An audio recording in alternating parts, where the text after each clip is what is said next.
Well, it's taken linguistics, never mind other kinds of disciplines, a long time to say that speech also produces text. And it has to do with the fact that we began to be aware that we have a technology for making speech storable and examinable and analyzable. And I think it's that which had a big effect on saying, well, there are spoken texts. And I think the conjunction spoken text is now relatively normal, although a lot of people who do refer to text mean writing.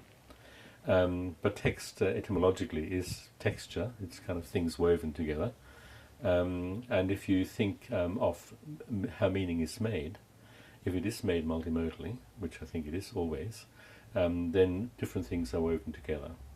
And so they have a kind of naming problem, a theoretical issue, whether you want to talk about these woven things that make, let's say, a relatively coherent meaning entity, whether you want to call that a text, or whether you want to invent a new label for things which are other than writing or other than speech and writing, although for me speech and writing are so different in the organization that already there would be a problem. But we're at the moment happy to call a spoken text.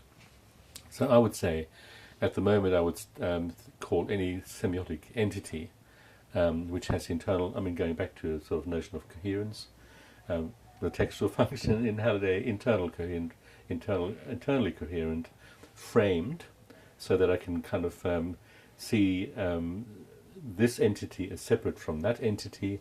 I can relate this entity to other entities of its kind in other modes, or maybe even in the same mode.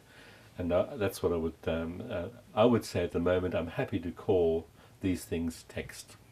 I think in communication we produce text. So I would make that kind of distinction, that text is a material thing which is a result of semiotic work. Communication is semiotic work.